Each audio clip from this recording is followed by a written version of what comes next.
Queridos irmãos, paz e alegria em nossos corações, sejamos todos bem-vindos. Para darmos início à nossa reunião, nós teremos como ambientação a leitura de uma mensagem do livro Sinal Verde, psicografado por Francisco Cândido Xavier, ditado pelo Espírito André Luiz. Capítulo 6, Experiência Doméstica. Ordem, trabalho, caridade, benevolência, compreensão começam dentro de casa. A parentela é um campo de aproximação, jamais cativeiro. Aprendamos a ouvir sem interromper os que falam à mesa doméstica, a fim de que possamos escutar com segurança as aulas da vida. O lar é um ponto de repouso e refazimento, nunca mostruário de móveis e filigranas, conquanto posse deva ser enfeitado com distinção e bom gosto, tanto quanto possível. Quem pratica o desperdício, não reclame se chegar à penúria. Benditos quantos se dedicam a viver sem incomodar os que lhe compartilhem a experiência. Evite as brincadeiras de mau gosto que, não raro, conduzem a desastre ou morte prematura. O trabalho digno é a cobertura de sua independência. Aconselhe a criança e ajude a criança na formação espiritual, que isso é obrigação de quem orienta. Mas respeite os adultos em suas escolhas, porque os adultos são responsáveis e devem ser livres nas próprias ações, tanto quanto você deseja ser livre em suas ideias e empreendimentos. Se você não sabe tolerar, entender, abençoar ou ser útil a 8 ou 10 pessoas do ninho doméstico, de que modo cumprir os seus ideais de compromissos de elevação nas áreas da humanidade? Muitos crimes e muitos suicídios são levados a efeito a pretexto de se homenagear carinho e dedicação no mundo familiar.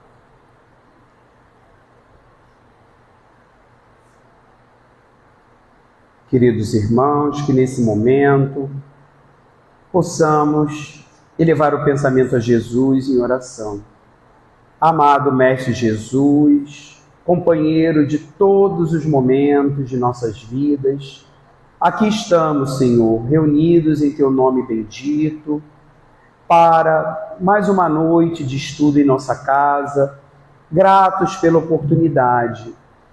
E, como sempre, rogando o Teu amparo e dos benfeitores espirituais. Que nós possamos, Senhor, aproveitar ao máximo esses momentos que aqui passaremos na Tua presença, na Tua companhia, com mentes e corações abertos a mais uma lição que possa falar e calar fundo os nossos corações. Que assim seja. Bem, meus irmãos, agora nós teremos um momento de arte espírita com o teatro Família, Prova ou Expiação.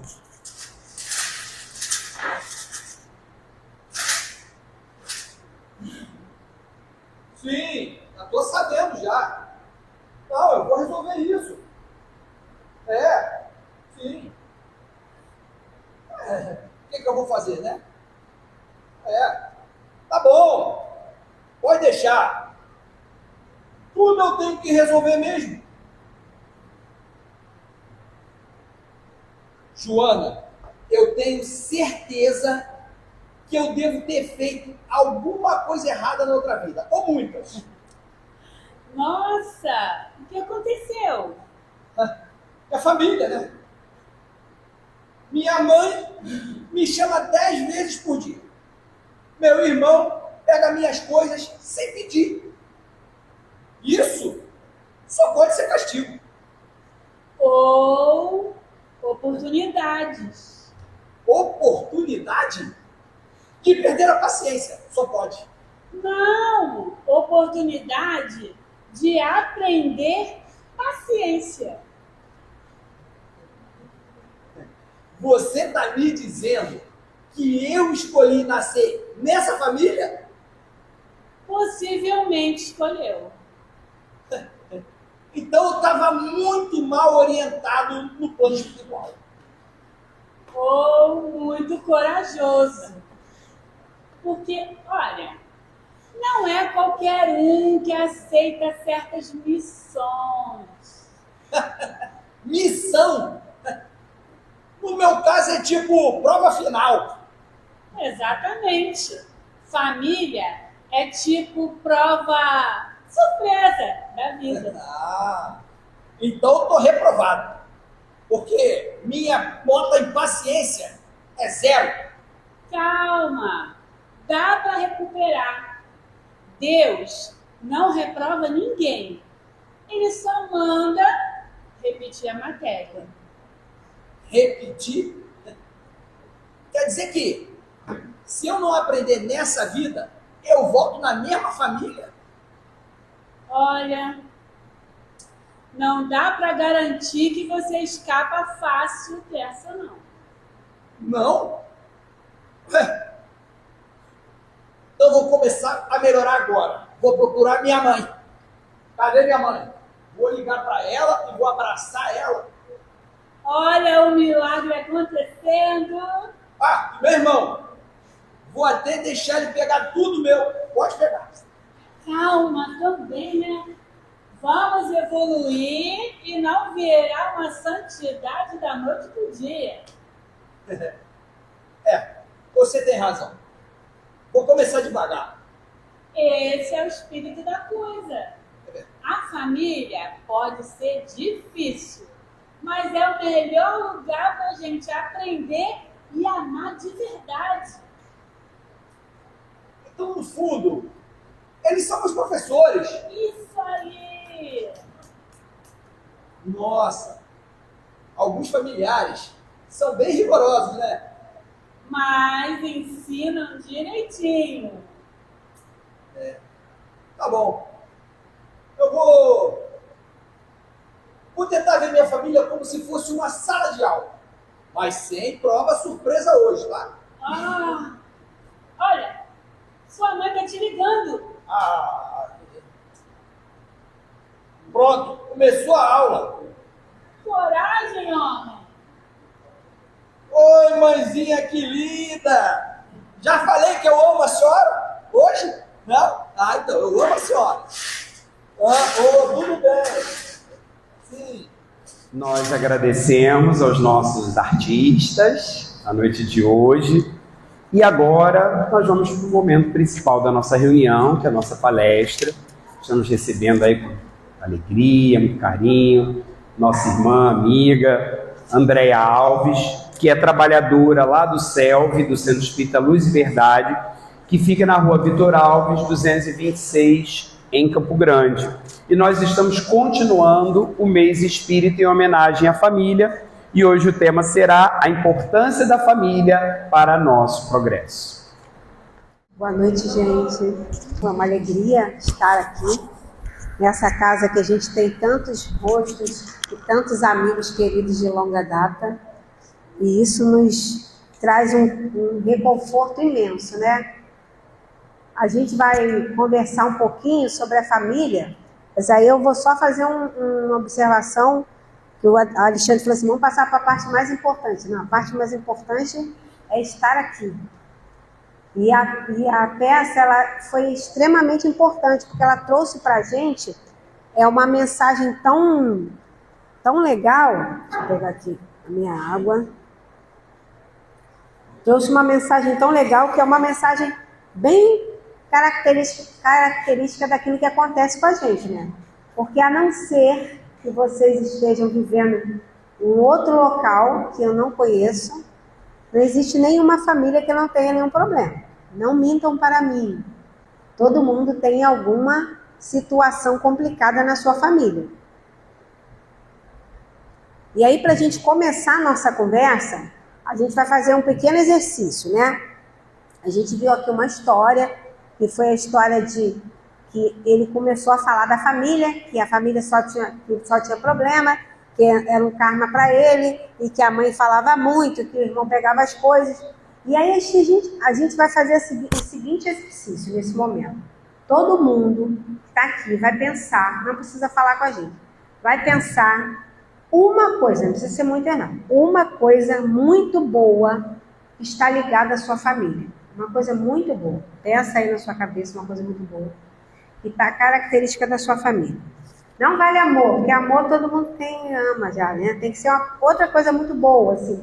Uma característica da sua família que seja muito boa. E bati no negócio 2 vezes, Fátima, desliguei não. Uma coisa bem legal, assim, uma coisa muito boa que caracteriza a sua família.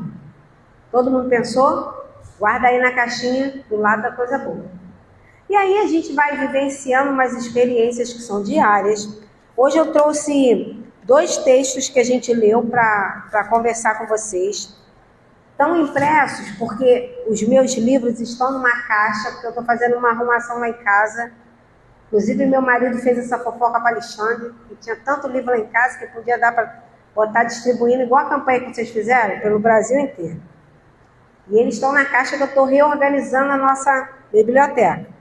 E aí, como eu não os achei, mas sei que eles estão lá, vivendo em algum lugar daquelas caixas, imprimi as folhas dos livros que eu gostaria de conversar com vocês. Um livro é o livro Vida e Sexo, que é de Emmanuel, psicografia de Chico Xavier. E outro livro é Constelação Familiar, de Joana de Ângeles, psicografia de Valdo Franco. Eu trouxe esses 2 textos que falam sobre família para a gente começar a entender e conversar sobre a importância que a família tem na nossa vida. E eu tenho certeza absoluta que vocês sabem disso. Mas não significa de saber que a gente executa aquilo que a gente sabe. Por exemplo, todo mundo sabe que Coca-Cola faz mal, mas todo mundo bebe Coca-Cola. Eu não, graças a Deus. Mas faço outras coisas que são erradas também, por essa parte. Então, assim, a gente saber que uma coisa... E você processado que eu falei o nome da marca? Não, né? Saber de alguma coisa não é pré-requisito para que a gente execute ou não aquilo. Então, todo mundo que está aqui sabe a importância que a família tem na nossa vida. Mas mesmo assim, a gente de vez em quando dá uma escorregadinha, igual nosso amigo Nelson estava ali falando assim, mas a minha mãe me chama toda hora, mas o meu irmão. Isso é o comum, mas a gente esquece. E aí, vamos começar a nossa conversa com o texto Família, que é do livro Vida e Sexo. Tem um trechinho que ele se baseia, Emmanuel começa a conversar em cima desse trecho, que é o trecho do Evangelho, que está no capítulo 14, no item 8, né? Que ele fala sobre a família mesmo. Então ele fala, há pois 2 espécies de família. Começa falando sobre isso. As famílias pelos laços espirituais e as famílias pelos laços corporais. Duráveis as primeiras se fortalecem pela purificação e se perpetuam no mundo dos espíritos, através de várias migrações da alma. A segunda, frágil, como a matéria, se extingue com o tempo e muitas vezes se dissolve moralmente já na existência atual. Então ele vai dar um exemplo básico de 2 formações de família, que é a nossa família espiritual e a nossa família corporal, que quando a gente nasce, a gente reencarna. E às vezes, dando essa informação para o nosso amigo da peça, a gente não está ali só vivendo um momento de sofrimento, não. Às vezes a gente está vivendo um momento de aprendizagem. Às vezes não, o tempo todo é de aprendizagem. E aquelas pessoas não necessariamente são pessoas que a gente tenha algum tipo de problema, ou que a gente tenha adquirido algum tipo de dívida.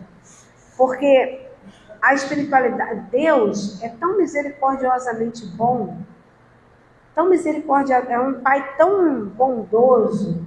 A espiritualidade tem um carinho, um cuidado tão grande com a gente, que às vezes a gente nasce junto de algumas pessoas que nem estão ali naquela nossa relação só para a gente aprender. Vamos dizer, vou nascer lá na família de Alexandre, como netinha dele, porque ele tem um monte de coisa a me ensinar. Não estou falando que isso é o caso não, tá, Alexandre? Brincadeira. Que ele tem um monte de coisa a me ensinar.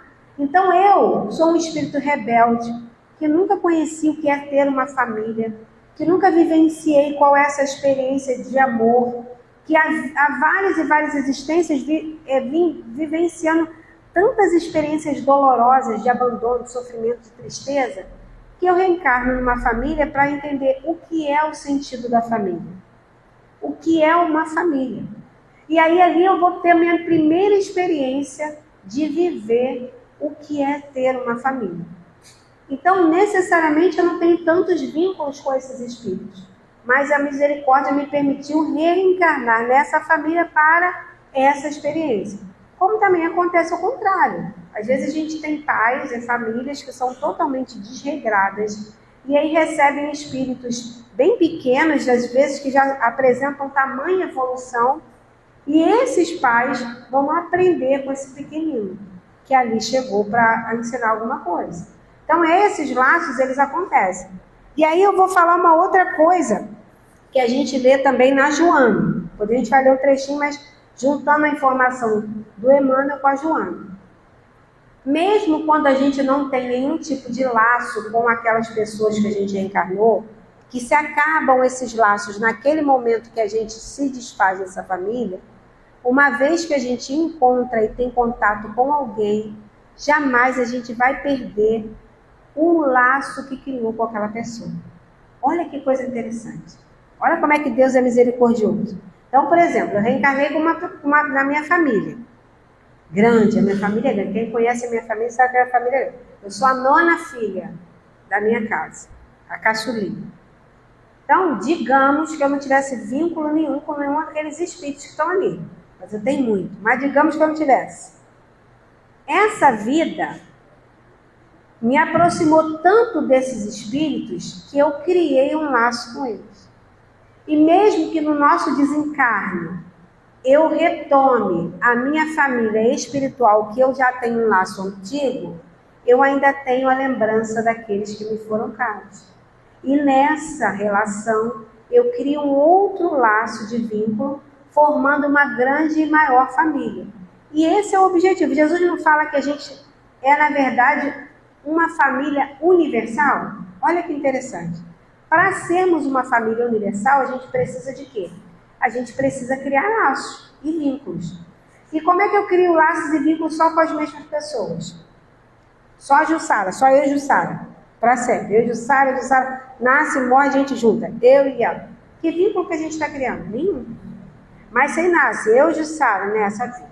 Aí na outra vida nasce eu, Cláudia Janaína. Aí eu lembro de Jussara, mas a gente tem um vínculo tão junto, eu e Jussara. Aí vou reencarnar de novo com a Jussara, mas no meu coração ficou aquela saudade de Cláudia Janaína, tão animada, artista, gosta de tanta coisa. Aí eu já criei um vínculo com ela. Aí eu falava, mas eu vou querer reencarnar mais de novo um pouquinho com Cláudia Janaína. Aí já criei um vínculo com ela. Aí agora eu tenho um vínculo com Cláudia e Jussara. Aí numa outra vida eu falo assim, agora eu tenho que aprender coisas novas, coisas diferentes. Vou reencarnar com o Fernando. Eu e o Fernando, nós dois. Aí eu e Fernanda juntos reencarnamos. Aí criei um vínculo com Fernanda. Agora o meu vínculo é Fernanda, Cláudia e Sara. Então o meu vínculo que era de 2 já multiplicou, lembra? Esse é o exercício que Deus nos permite para que a gente no futuro vislumbre todos como uma família universal. Esse é um exercício que a gente vai estar fazendo diariamente para a execução dessa tarefa da família universal. Mas para a gente chegar na família universal, a gente tem que começar na família pequenininha mesmo, gente. Aprender agora, com essas pessoas que nos são caras, com essas pessoas que nos receberam, ou fisicamente, ou por meio de adoção, ou por meio da amizade. Hoje, quando eu cheguei aqui, minha amiga chegou, me abraçou, né? Falou assim, eu não esqueço da minha família do Fagundes Varela. Foi a minha primeira família. Ficou me relembrando quando a gente fazia comida para aquele monte evangelizando, né? Nossa, Varela, tinha 100 e poucas crianças na evangelização. A gente servia almoço para todo mundo no domingo. Era uma grande família. E esses espíritos que se encontraram naquela época, mesmo não sendo uma família consanguínea, criaram laços que mantêm-se juntos até hoje. Então, quando a gente se encontra, a gente sorri, a gente sente aquele calorzinho no coração, a gente sente aquele prazer.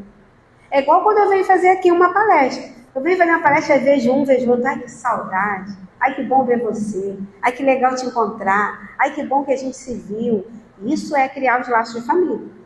E aí, esse exercício é um exercício que a gente precisa fazer fora, mas também precisa fazer dentro. Então, vamos lá. Ele continua falando assim. Ele fala, a função da família é uma função educadora e regenerativa. Olha que legal. Não só educadora, de regeneração. Regenerar é retomar aquilo que um dia foi despedaçado ou destruído. Olha, se eu machuco a minha pele, eu preciso cuidar da pele para que ela regenere. Porque a minha pele tem capacidade para regeneração. Regenerar os vínculos hoje, dificuldades hoje, as questões que eu adquiri em algum momento da minha família, o que acontece? É como se fosse a minha pele se regenerando. Eu regenerando meus vínculos familiares, meus vínculos de amor com aquelas pessoas. E ele continua assim, surge o lar garantindo alicerce de civilização. O lar é o alicerce da civilização. E no livro, só pegando um pedacinho de lá e de cá, no Constelação Familiar, Joana fala que a família é a base fundamental sobre a qual se ergue o imenso edifício da sociedade. Olha, espíritos diferentes, médios diferentes, livros diferentes, mas a fala é a mesma. Então ele fala, aqui ó, Emmanuel fala, surge o lar garantindo o alicerce de civilização. A Joana fala, a família é a base fundamental ao qual se ergue o imenso edifício da sociedade. Ou seja, a família é a base da sociedade. E nesse livro da Constelação Familiar, que eu até indico a vocês, quem não conhece, não sei se aqui no céu que tem, Constelação Familiar de Joana de Anjos. É um livro bem legal. Tem? Tem. No grupo da família, viu? Esse livro ele é muito legal. Joana fala muito sobre diferentes partes da família. Então ela fala sobre filhos, sobre pais, sobre tios, sobre avós, sobre vizinhos. Olha que legal. Vizinhos. Joana fala que os vizinhos fazem parte da nossa constelação familiar. Então sabe aquele vizinho que você fala, que ódio, botou um som essa hora da manhã no domingo, que raiva, passou aqui no meu portão, deixou o cachorro fazer cocô. Esse vizinho faz parte da sua constelação familiar. Então significa que você precisa aprender o quê? A amar essa pessoa. E tem que amar mesmo, que não vale só falar, vou gostar para não nascer na outra vida. Porque se falar vou gostar para não nascer na outra vida nasce de gênio. Para não ter jeito, já vai dividindo a barriga. Para ter que resolver antes. Brincadeiras à parte, mas esse livro é muito legal e Joana vai falando sobre as teias que nos ligam às pessoas que estão próximas. E esse olhar é muito interessante, porque ela fala sobre a questão de que as pessoas próximas também fazem parte do nosso raio de família. Então a família ela tem essa função que é fundamental. Tem uma história que eu sei que muita gente conhece, ou para quem não conhece, vou contar rapidamente. Não é uma história espírita, mas é uma história bem legal. É a história da menina do vestido azul. Não sei se todo mundo conhece. Então ela conta, é uma história que se conta que existia uma rua que era uma rua assim bem precária, as casas eram muito largadas, as pessoas eram todas assim meio abandonadas. E aí uma família tem uma menininha e essa menininha ganha um vestido azul, lindo, novo, todo bonitinho. E aí, quando os pais botam o vestido na menina, eles falam assim, meu Deus, mas essa menina é tão linda, esse vestido é tão lindo. Esse vestido não combina com a nossa casa. Mulher, vamos arrumar essa casa? Aí eles começam a arrumar a casa. Aí eles falam assim, mas esse vestido é tão lindo que não combina com essa casa toda suja. Vamos pintar essa casa? Aí eles pintam a casa dele. Aí os vizinhos começam a olhar e falar assim, mas aquela casa está tão bonita pintada, a gente não está nem combinando com aquela casa, vamos pintar nossa casa também? E aí os vizinhos começam a cuidar das suas casas também. E aí, partindo de um vestido azul, aquela rua fica sendo a rua mais bonita da cidade. Porque um foi influenciando o outro. Quando a gente pensa sobre família, a nossa família é como se fosse um vestido azul. a gente influencia aqueles que estão ao nosso lado, do ponto de vista bom ou do ponto de vista ruim. Quando alguém olha para a gente e vê a nossa família, e a gente está falando de família, não é aquela que a gente conhece de antigamente, que fala comercial de margarina, que é todo mundo bonitinho, igualzinho, certinho, sentadinho. A gente está falando de família de convivência, de relação verdadeira, de relação real. Que briga, que às vezes reclama, que chora, mas que se resolve, que se ajuda, que compartilha, que vivencia a unificação e a unidade que a família tem de importância. E certamente, quando alguém vê a nossa família e vê o que nós executamos para essa família, a gente passa a ser influenciador dessas pessoas. Então, a gente já conversou aqui que a família é um ponto fundamental, ela é o alicerce da sociedade, ela é fundamental para a nossa evolução. E ela também é uma forma de conscientizar e estimular aqueles que estão ao nosso lado. E quando a gente fala isso, a gente não está falando assim de fazer que ninguém se torne espírita, converter ninguém, proselitismo e falar, mas aqui, ó, a família... Não, a gente está falando do dia a dia. De que a pessoa consiga olhar e nos ver e falar assim, aquela família ali funciona. E uma família que funciona, não necessariamente ela é aquela família amarradinha. Ela pode ser uma família que está distante, mas que funciona. Porque na hora que você mais precisa, essa família funciona.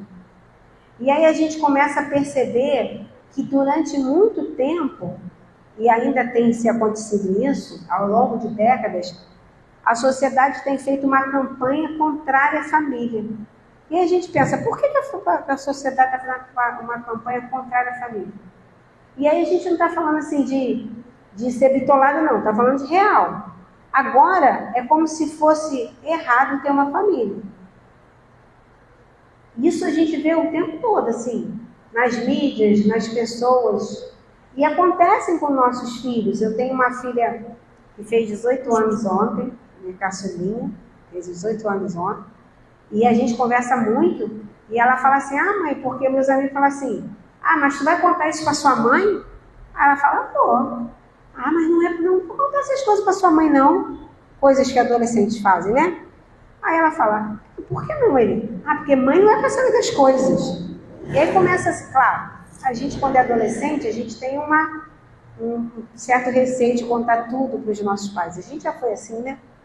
Tenho certeza. Alguns segredos a gente guardava, mas no geral, a gente tinha uma relação que era um pouco mais distante dos nossos pais. Hoje a gente tem uma relação muito mais próxima com os jovens. E é importante que os jovens se sintam seguros para falar as coisas com a gente. E essa segurança, ela tem que ultrapassar as paredes da minha casa. Porque quando minha filha está na escola, minha filha está no balé, minha filha está na rua, minha filha está na festa, minha filha está em outro local que não está ao meu lado, ela tem que refletir a nossa família. Então, se a nossa família não pega a planta e pega um vaso de planta, quebra e joga fora, ela não vai pegar um vaso de planta, jogar fora e quebrar, mesmo que a gente não esteja perto. Porque isso faz parte da sua estrutura.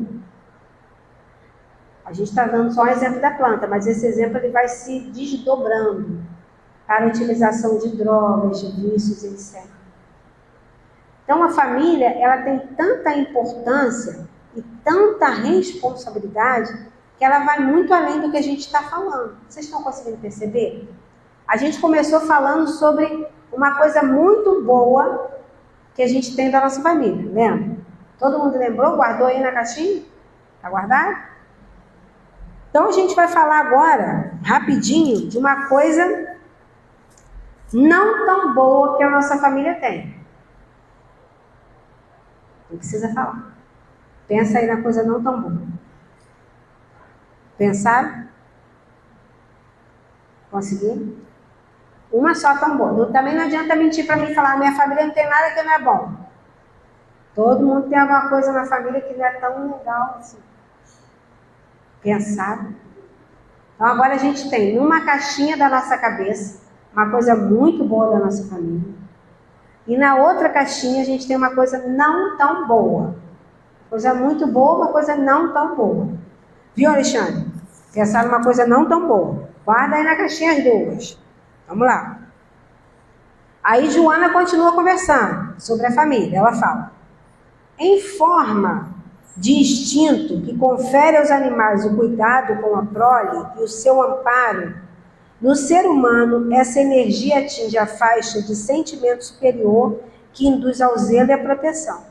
Então ela vai falando assim, que esse instinto e essa necessidade e esse sentimento de família, ele nasceu lá nos animais, no instinto dos animais, que é o instinto de proteção. Então os animais, eles têm instinto de proteção. A gente vê isso toda hora. Agora então que a gente tem muito acesso à internet, né? Se vai pegar um filhotinho, normalmente o animal faz o quê? Ataca, né? Não deixa, é um instinto de proteção. Então os animais têm instinto de proteção. Como a gente foi evoluindo, no homem esse instinto ele se transformou em sentimento. E esse sentimento ele é tão forte que ele parte do princípio de proteção. Tenho certeza que Cláudia Janaína, com esse nenenzinho que está deitado no ombro dela, esse neném, se acontecer qualquer coisa com ela, ela até esquece que é religiosa, né? Não? Cresce. Esse é o nosso instinto de proteção. A família, esse instinto, ele se torna sentimento. E Deus é tão misericordioso que ele incentiva esse sentimento justamente para a gente iniciar a criar essa ideia e esse hábito de proteção. Porque assim, inicialmente a gente começa com um instinto. Não, vou proteger. Estou protegendo. Mas depois isso se torna um sentimento, que é o sentimento do amor. E o sentimento do amor, ele é o sentimento maior que tem. Por amor, Deus criou a cada um de nós. Por amor, Deus criou esse planeta. É claro que a gente ainda está caminhando para esse amor maior, mas é um exercício do amor.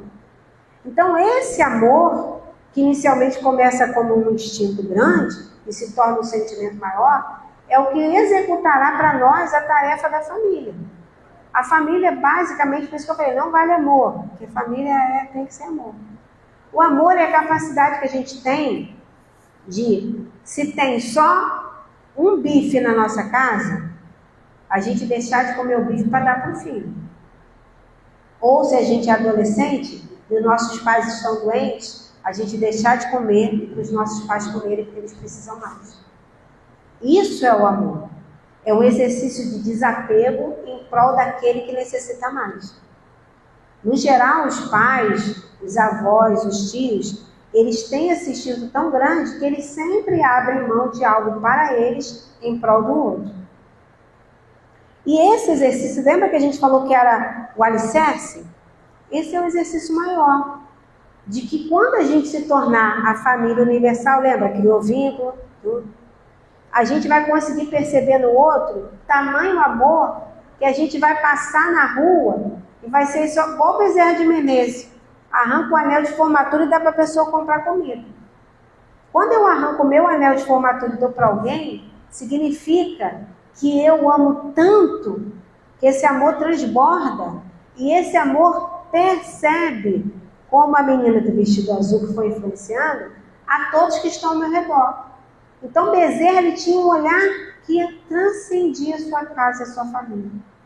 Esse olhar era muito maior. Então esse olhar era o olhar do amor. E como era o olhar do amor, ele se desprendia pelo outro.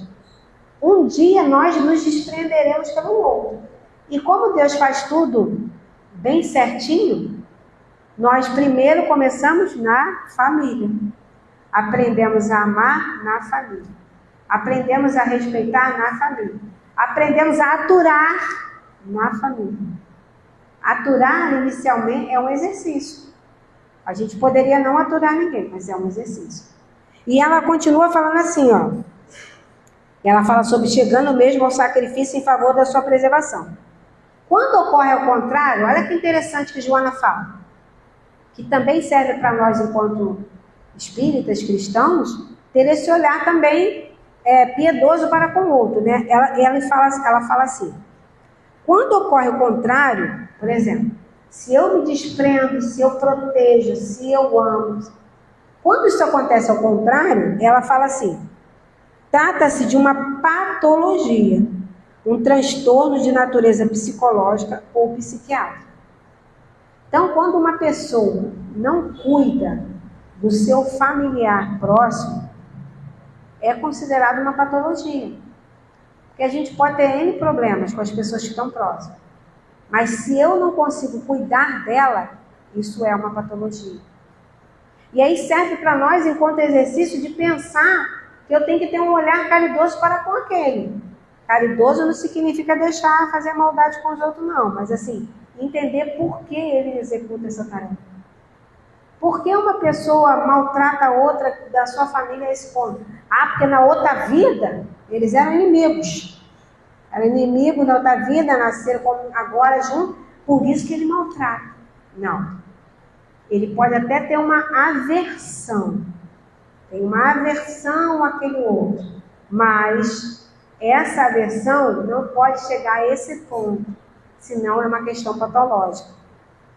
Tem uma história que Divaldo conta, que ele vivenciou nessa existência, né? Ele contou essa história numa palestra, vivenciou nessa existência um caso exatamente assim. Ele conta que existia uma menina que uma família foi procurá-lo, porque tinha uma menina que ela estava muito, assim, ficou muito doente, assim, ficou considerada como esquizofrênica. Era uma menina novinha, adolescente, e ela foi internada, ela começou a ter muitas crises, os médicos tentaram tudo, e ela foi internada numa unidade psiquiátrica. E aí os pais ficaram assim muito sentidos. O pai era um comerciante, que tinha bastante dinheiro na época, e a mãe foi tentar descobrir ouvindo sobre o Divaldo, e aí ela foi pedir que eles levassem a menina até o Divaldo para que ela fosse atendida.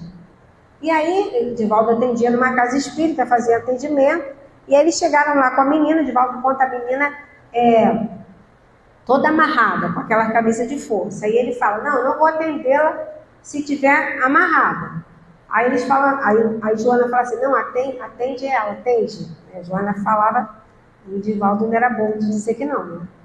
Então ele, entendia, mas ia. Aí desamarra ela, que só tenta se desamarrar. E aí disse que os enfermeiros falam assim, então o senhor que dê conta, porque quando a gente desamarra, ela bate todo mundo.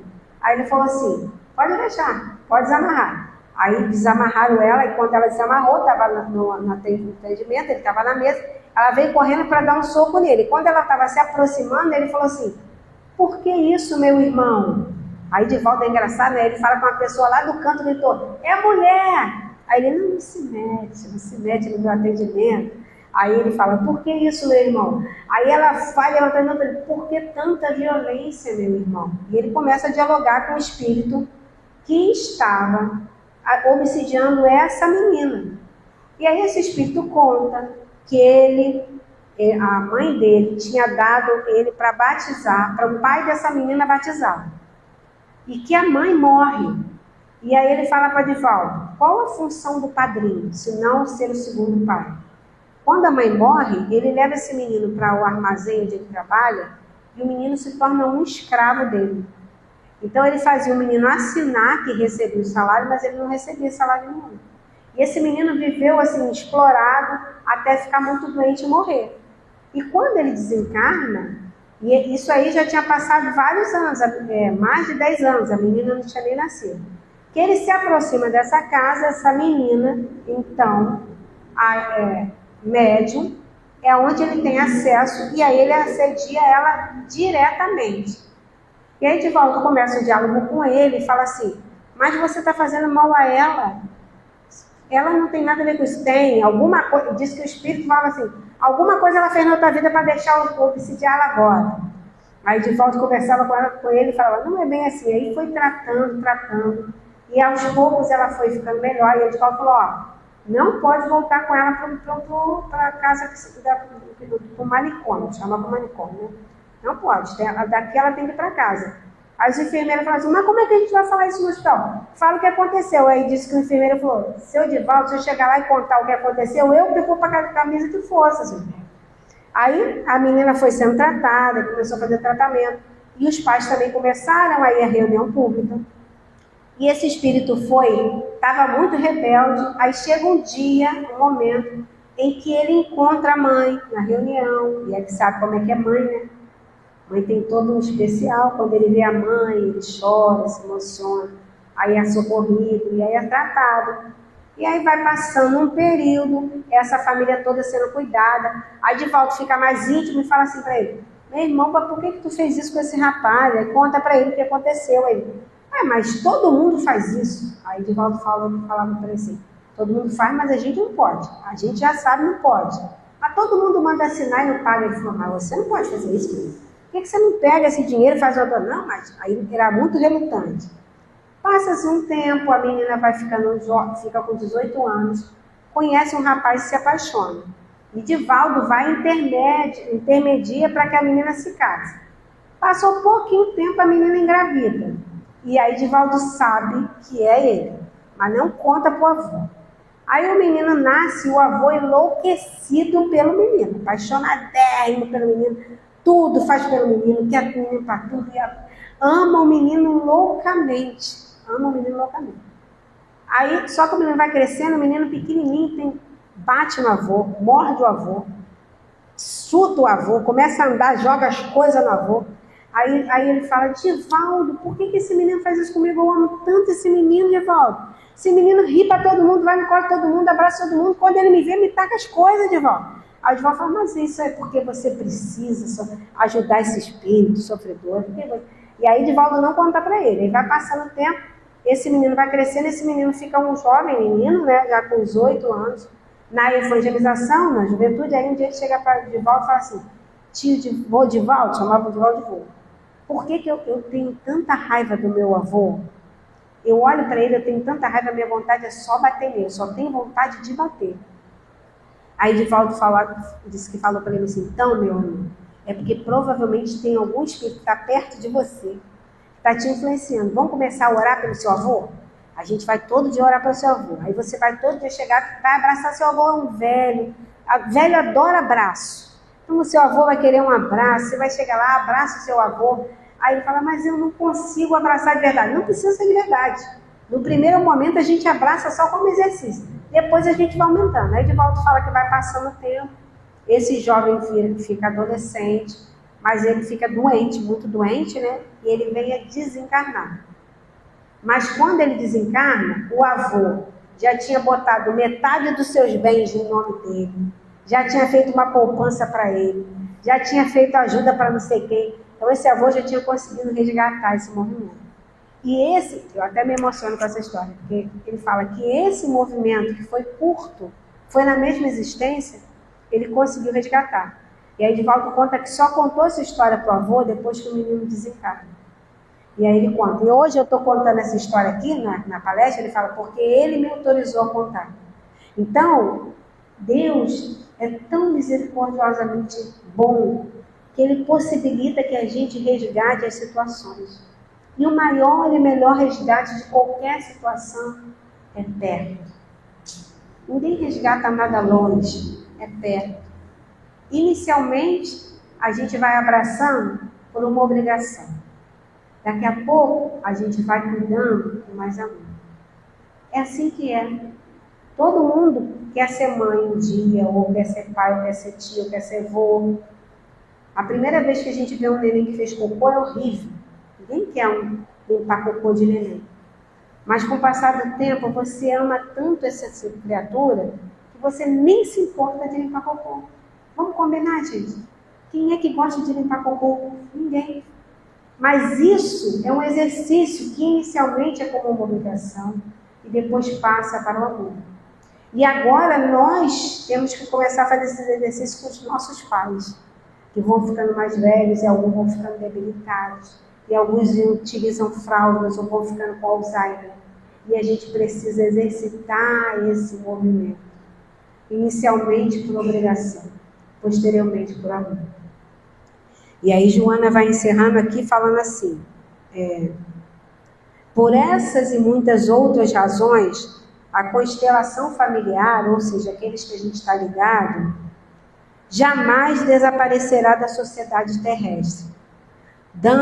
Sim, vai dar lugar ao enfermiço egoísmo.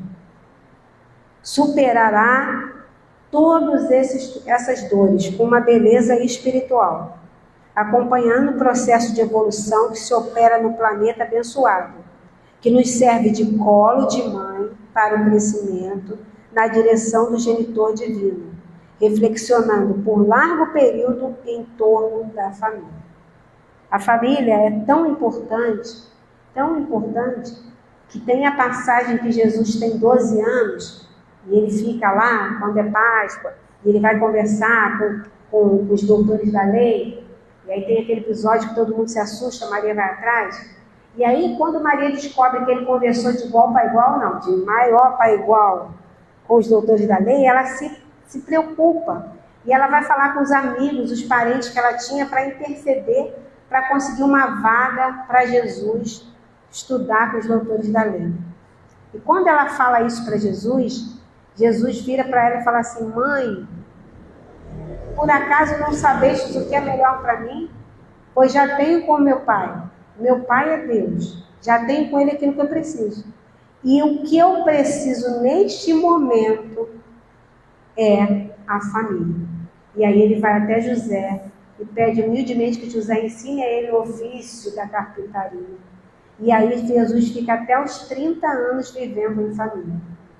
E aí a gente imagina, se Jesus abriu mão, claro, não é abriu mão, essa palavra é ruim, se ele fez a escolha de estar com a família, porque era o melhor lugar de aprendizado, maior do que estar com os doutores da lei, é o maior e vivenciado exemplo que a gente tem da importância que é a família para a gente. Jesus, nosso governador planetário, vivenciou todas as experiências que todos nós vivemos. Ele ficou na barriguinha de uma mãe, ele nasceu, ele foi cuidado como pequeno, ele foi educado, ele viveu com a família, ele cresceu, ele trabalhou e ele morreu, de forma drástica, para mostrar a gente que todas essas etapas também são importantes e fazem parte da gente. Então, assim, vamos começar a olhar a família com esse olhar. Com esse olhar e com essa fala de Joana de que ele é esse é o melhor espaço, é o melhor lugar, é o melhor caminho que eu tenho. Então, a família, ela não é um castigo, né? Ela é o nosso melhor e maior educandário. Vou colar só esse trechinho aqui que eu acho muito bonito, que ele fala assim: eu escolherei desse modo a escola melhor. Que melhor escola para Deus é a do lar e a do esforço próprio. Então Jesus fala que a melhor escola é o lar. Vamos vivenciar a experiência do nosso lar. Vamos vivenciar a experiência de estar ao lado daqueles que amamos, aqueles que aprenderemos a amar e aqueles que inicialmente abraçaremos como costume, até que esse abraço se torne um amor. E aí lembra, a gente guardou a coisa boa e a coisa não tão boa.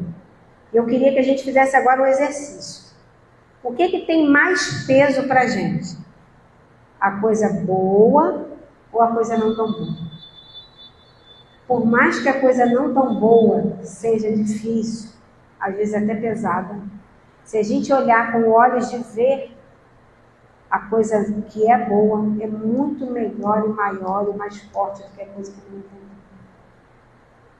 A gente tem que começar a fazer esse exercício. Ver aquilo que é bom. Porque se a gente ficar o tempo todo exercitando, porque minha família é chata, porque minha família tem problema, a gente cria esse loop de só reclamação e a gente não consegue ver as coisas boas. É mais ou menos assim. É como se a gente fosse fazer uma viagem para Minas. Eu estou apaixonada por Minas, vivo viajando para ali. Vou fazer uma viagem para Minas de carro. Mas eu só fico focando quando eu chegar lá em Tiradentes, e eu não olho nada ao meu redor. E em caminho até lá é tão lindo. São tantos espaços com muitas plantas, com muita natureza, com muitos lugares lindos, com muita vegetação. E eu passo o tempo todo só olhando lá na frente e não olhei ao redor. O exercício de viver a família é olhar ao redor. É estar na estrada olhando ao nosso redor. E agora que a gente já está se encaminhando para o finalzinho, né, Alexandre? É isso? Está no horário? A gente vai ler um trechinho, um textinho que a gente escreveu inspirado para vocês, para nós todos, né?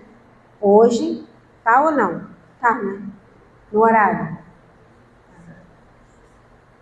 E a gente queria que vocês fizessem esse exercício. Quando chegassem em casa, exercitassem esse olhar para o que tem de melhor na nossa família. A gente trouxe também uma música que chama, que ela fala na letra da música que ela fazia. Talvez eu viva bem sozinha e assim possa continuar, mas sei que tenho um compromisso e eu não posso me enganar. Errar faz parte do caminho, mas juntos vamos encontrar o amor de mãe, de pai e filho. A família é o lugar. Então, assim, que a gente exercite isso, que a gente erre, que a gente acerte, que a gente fique chateado, mas que a gente faça as pazes. Esse é o nosso principal objetivo. Todo mundo sabe o que é cadinho? Cadinho é uma vasilhame, assim, é um vasilhamezinho que você usa muito na siderúrgica, ou quando você vai fazer, os ferreiros usam, né? É um recipiente que ele suporta altas temperaturas e, por exemplo, coisas derretidas. Você vai derreter um aço, você passa ele pelo cadinho. Então, é um recipiente que suporta altas temperaturas, mas que serve para que você possa fazer o líquido, uma coisa bem firme, virar líquida e moldar o que você deseja. Então, vamos lá. A família é o cadinho, é semente, é caminho. É oportunidade de equilibrar os sentimentos, que insistem em se desordenar. Tal qual o espírito rebelde, que acredita que tudo pode sem perceber que o plantio é de livre escolha, mas a colheita é sapato certo para os pés que caminham. E não adianta trocar de sapatos, pois os pés precisam daqueles. O calor aparentemente doloroso serve de meio para moldar o ferro. A semente precisa enfrentar as camadas de terra e romper suas barreiras para crescer. E o caminho, mesmo pedregoso ou doído, sempre nos levará a um pôr do sol, aquela luz que nos espera. E certamente essa luz que nos espera é Jesus de braços abertos.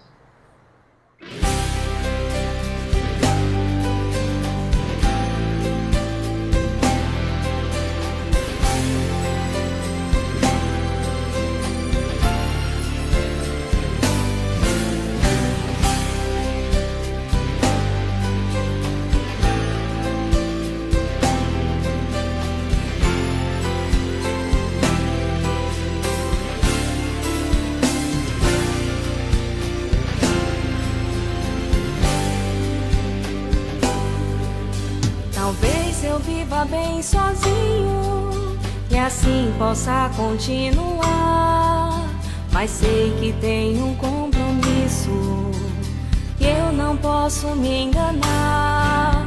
Errar faz parte do caminho, mas juntos vamos encontrar o amor de mãe, de pai e filhos. A família é o lugar.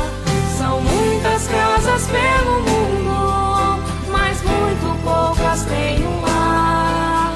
E eu vou tentar fazer de tudo pra esse laço apertar. Errar faz parte do caminho, mas juntos vamos encontrar o amor de mãe, de pai e filhos.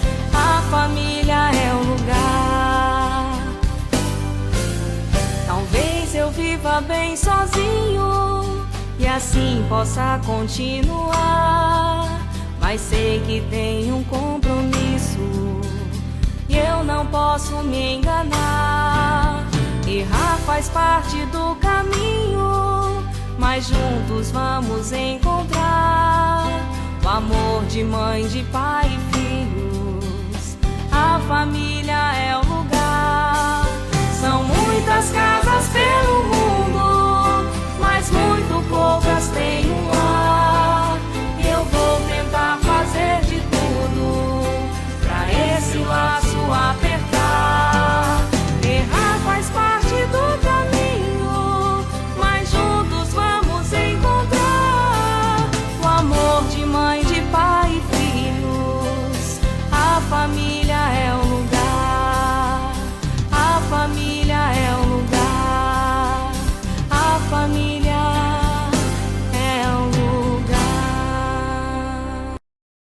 abençoe nossas famílias. Que Maria, Mãe Santíssima, esse espírito tão abençoado que recebeu Jesus, e José, esse espírito tão humilde que se calou para que Jesus pudesse vivenciar todas essas experiências, possam abençoar verdadeiramente nossos lares. Muito obrigada pela noite de hoje. Nós agradecemos a nossa amiga Andréia pela mensagem da noite de hoje, rogando a Jesus que possa ampará-la nas suas tarefas, na seara espírita, assim como a sua família. Vamos orar então. Amado Mestre Jesus, Divino Pastor de nossas almas, aqui estamos, Senhor,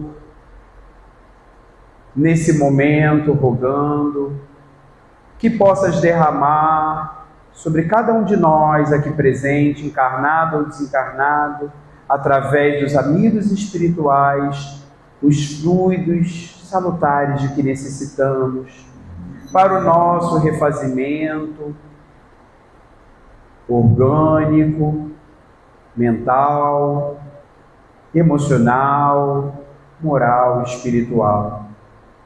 Fortalece em nós, Senhor, a fé, o ânimo, a coragem, o desejo sincero de renovação de pensamentos, sentimentos e atitudes.